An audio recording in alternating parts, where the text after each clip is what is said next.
Баршаңызға сәлем, мен Асан Мажит.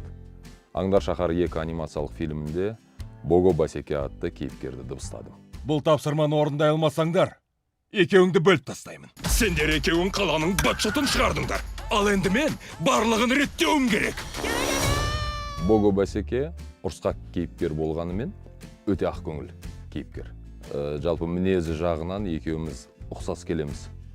Сондықтан да маған қызықты жұмыстардың бірі болды мен үшін. Бұл тапсырма тағдырларыңды шешеді. Қолдарыңнан келмесе екеуіңді бөліп тастаймын. Бого Басеке қосалқы кейіпкер болғаннан кейін басты кейіпкерлермен араларындағы қарым-қатынас бір шытырман оқиға әкеп тірейтіні белгілі болды. Менен толық көре алмағаннан кейін өзім үшін өте бір күтіп жүрген жобалардың бірі. Тағы бір рет көрсетесіз бе? Көзілдірігімді тақпап едім. Дыбыстау оңай нәрсе емес, біреуге оңай болып көрінуі мүмкін. Үлкен кәсібилікті, тәжірибені талап ететін дүние.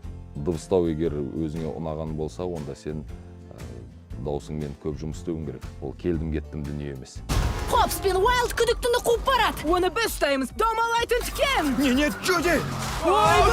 Маған жалпы дыбыстауда ең ұнайтын нәрсе ол дауыс арқылы кейіпкердің жан дүниесін, мінезін көрсете білу. Дауыс арқылы. Осы нәрсе маған қатты ұнайды. Біз алдандық. Сендерге көмек керек, сондықтан осындасыңдар. Сақинамдысың. Құрметті көрермен, 27 қарашадан бастап Аңдар шаһары 2 анимациялық фильмін көруге шақырамын. Бұл фильмнен сіздер шытырман оқиға, керемет әсер және де жақсы көңіл күй алатыныңыз сөзсіз. Сондықтан қапы қалмаңыздар.